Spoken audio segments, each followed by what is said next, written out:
झारखंड की राजधानी रांची से इस वक्त की सबसे बड़ी खबर सामने आ रही है। पिछले 24 दिनों से आंदोलन कर रहे और 16 दिनों से आमरण अनशन पर बैठे छात्रों की जिद के आगे आखिरकार हेमंत सोरेन की सरकार को अब झुकना पड़ गया है। झारखंड सरकार ने विवादों में घिरी जेएसएससी सीजीएल और 14वीं जेपीएससी पीटी परीक्षा समेत ब्लैक लिस्टेड एजेंसी टीडीपीएल द्वारा कराई गई सभी भर्तियों को अब रद्द करने का ऐतिहासिक फैसला कर दिया है। इस बड़े ऐलान के बाद रांची के जयपाल सिंह मुंडा स्टेडियम में रात भर छात्रों और सरकार के मंत्रियों ने एक साथ जश्न मनाया। आइए समझते हैं कि 24 दिनों के इस संघर्ष, आधी रात के ड्रामे और सरकार के बड़े फैसलों की इनसाइड स्टोरी क्या है। नमस्कार, मेरा नाम है विपिन श्रीवास्तव और आप देख रहे हैं आज़ाद विचार समाचार। सबसे पहले जानते हैं कि आधी रात को आखिर क्या क्या हुआ। मुख्यमंत्री हेमंत सोरेन की अध्यक्षता में झारखंड मंत्रालय में हुई मैराथन कैबिनेट बैठक के बाद कई बड़े ऐलान किए गए हैं। पहला ऐलान ये हुआ है कि धांधली और पेपर लीक की गंभीर आरोपों से घिरी कंबाइंड ग्रेजुएट लेवल यानी सीजीएल परीक्षा को पूरी तरीके से अब रद्द कर दिया गया है। दूसरा ऐलान हुआ कि outsource agency TSR data processing private limited यानी कि टीडीपीएल द्वारा 2014 से अब तक जितनी भी परीक्षाएं आयोजित की गई हैं, प्रकाशित किए गए हैं जो परिणाम और चयन प्रक्रियाओं को सभी तरीके से निरस्त कर दिया गया है। तीसरा ऐलान ये हुआ है कि प्रारंभिक सिविल सेवा परीक्षा में गड़बड़ी की शिकायतों के बाद इसे भी रद्द करने की घोषणा कर दी गई है। इसके बाद सोमवार देर रात करीब 9:30 बजे जैसे ही परीक्षा रद्द होने की खबर रांची के जयपाल सिंह मुंडा स्टेडियम में पहुंची, सैकड़ों छात्रों की आंखों में खुशी के आंसू छलक पड़े। छात्रों ने ढोल नगाड़े और तिरंगे के साथ नाच गाकर जीत का जश्न मनाया। सबसे खास तस्वीर तब देखने को मिली जब हेमंत सरकार के 2 मंत्री दीपिका पांडे सिंह और डॉक्टर इरफान अंसारी छात्रों के बीच पहुंचे और आंदोलनकारी युवाओं के साथ जमकर डांस किया। छात्र आंदोलन का सबसे प्रमुख चेहरा रहे छात्र नेता देवेंद्र नाथ महतो पिछले 16 दिनों से आमरण अनशन पर थे और उनकी तबीयत बिगड़ने के बाद उन्हें रांची के सदर अस्पताल में भर्ती कराया गया था। कैबिनेट के इस फैसले के बाद मंत्री दीपिका पांडे सिंह, मंत्री इरफान अंसारी और जेएलकेएम विधायक जयराम महतो देर रात सदर अस्पताल पहुंचे। मंत्रियों ने देवेंद्र महतो को सरकार के फैसले की आधिकारिक जानकारी दी और अपने हाथों से जूस पिलाकर उनका 16 दिन पुराना आमरण अनशन समाप्त कराया। अनशन तोड़ने के बाद देवेंद्र महतो ने छात्रों की एकजुटता, मीडिया और फैसले के लिए सरकार का आभार भी जताया। इस आंदोलन को साथ देने वाले, सहयोग करने वाले तमाम छात्र को, अभिभावक को, मीडिया बंधु को, पुलिस प्रशासन को और विशेष रूप से झारखंड सरकार को और माननीय मुख्यमंत्री हेमंत सोरेन जी को हम तहे दिल से धन्यवाद देते हैं, आभार व्यक्त करते हैं कि छात्र का मुद्दा को गंभीरता से लेते हुए हमारे मांगों को पूरी किया है और सबसे बड़ी बात, जांच भी बहुत बारीकी से करते हुए एक एक भ्रष्ट व्यक्ति को दबोचने का काम कर रहे हैं, पकड़ने का काम कर रहे हैं।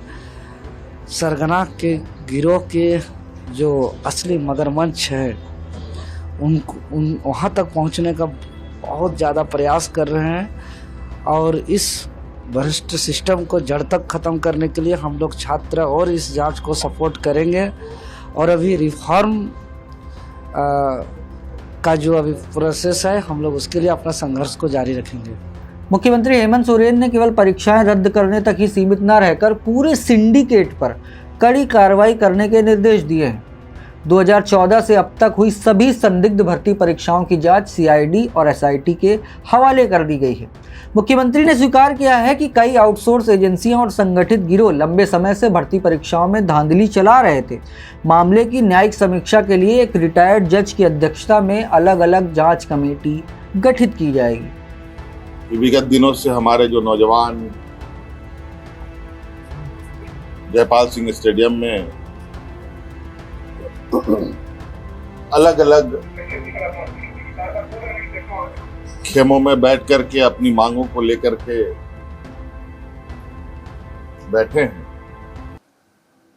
मैं उनको अलग अलग खेमा नहीं मानता।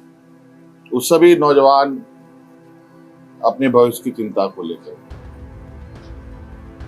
और इस विषय पर जैसे कि पहले हमारे मंत्री जनों की जो टीम थी उनके साथ बैठक में सुलझा लिया गया था। जैसे रिफॉर्म्स की बात थी,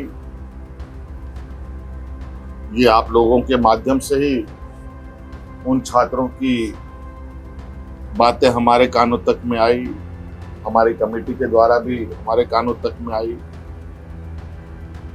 रिफॉर्म्स में निश्चित रूप से बिल्कुल पारदर्शिता के साथ आगे सरकार काम करेगी।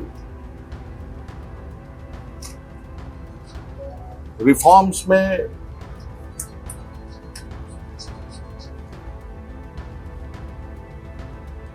जहां तक मेरा मानना है कि परीक्षाएं कैसी होनी चाहिए, कैसे नहीं होनी चाहिए, इसका पहले से ही एसओपी बना हुआ है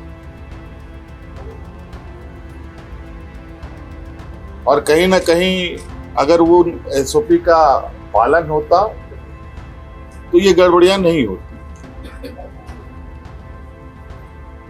रिफॉर्म्स के लिए हम लोगों ने हमारे आईएएस अधिकारी अमिताभ कौशल जी की अध्यक्षता में कमेटी बनाने का निर्णय लिया है, जो अलग अलग संस्थानों के साथ संपर्क करते, बुद्धिजीवी लोगों के साथ, अच्छे अच्छे लोगों के साथ संपर्क कर इस रिफॉर्म को पूरा अंजाम तक पहुंचाएंगे। नौजवानों में सबसे बड़ा जो मुझे लगता है कि मुख्य मांग उनका सबसे प्रमुख मुख्य मांग रहा है जेपीएससी सीजीएल के संदर्भ में, क्योंकि हमने उसमें भी एक हमारे मंत्रीगणों ने आश्वस्त किया था इस विषय की जांच चल रही है। इसके लिए हम लोग रिटायर्ड जज की अध्यक्षता में संपूर्ण जांच कराएंगे। इस विषय को लेकर हमने जो एसआईटी की टीम जांच कर रही है और सीआईडी की जो टीम जांच कर रही है, इन दोनों के जांच के दौरान बहुत सारे ऐसे तथ्य आ रहे हैं जो चौंकाने वाले हैं, क्योंकि जांच का विषय है, बहुत खोल के बातें कहना संभव नहीं है। भविष्य में ऐसी धांधली और पेपर लीक की घटनाओं को रोकने के लिए सरकार ने परीक्षा प्रणाली में बड़े सुधार का खाका भी तैयार कर लिया है। वरिष्ठ आईएएस अधिकारी अमिताभ कौशल की अध्यक्षता में एक high level examination reform committee बनाई गई है। यह कमेटी जेपीएससी और जेएसएससी की परीक्षाओं के लिए सख्त एसओपीज, पारदर्शी चयन प्रक्रिया और फुल प्रूफ डिजिटल सुरक्षा मानकों की सिफारिश करेगी। अब सबसे बड़ा सवाल यह है कि क्या ये आंदोलन अब पूरी तरीके से खत्म हो गया है या फिर सीबीआई जांच पर पेच अड़ा रहेगा। हालांकि आमरण अनशन खत्म हो गया है और परीक्षाएं रद्द हो चुकी हैं, लेकिन छात्रों के एक गुट का कहना है कि उनकी लड़ाई का दूसरा चरण अभी बाकी है। जेपीएससी और जेएसएससी सुधार मंच के नेता रविंद्र पासवान ने साफ कर दिया है कि जब तक इस पूरे परीक्षा की जांच सीबीआई को नहीं सौंपी जाती, तब तक आंदोलन पूरी तरीके से समाप्त नहीं माना जाएगा। वहीं दूसरी ओर जिन अभ्यर्थियों ने पहले यह परीक्षा पास कर ली थी, उन्होंने फैसले के खिलाफ प्रोटेस्ट भवन पर विरोध जताते हुए अपनी भविष्य की सुरक्षा की मांग की है। रांची की सड़कों से शुरू हुआ 24 दिनों का यह छात्र आंदोलन लोकतंत्र में युवाओं की सामूहिक ताकत का एक बड़ा मिसाल बन गया है। छात्रों के इस फैसले ने लाखों युवाओं में निष्पक्ष व्यवस्था की नई उम्मीद तो जगाई ही है, लेकिन अब सबसे बड़ी चुनौती नए सिरे से पारदर्शी, समयबद्ध और पेपर लीक फ्री परीक्षाएं आयोजित करने की होगी। फिलहाल रांची में प्रोटेस्ट खत्म हो चुका है, सरकार स्टूडेंट्स के आगे झुक चुकी है और अभी सीआईडी जांच को लेकर मामला फंसा हुआ है। फिलहाल के लिए बस इतना ही। इसी तरह की अन्य खबरों के लिए बने रहें हमारे साथ, देखते रहें आज़ाद विचार समाचार।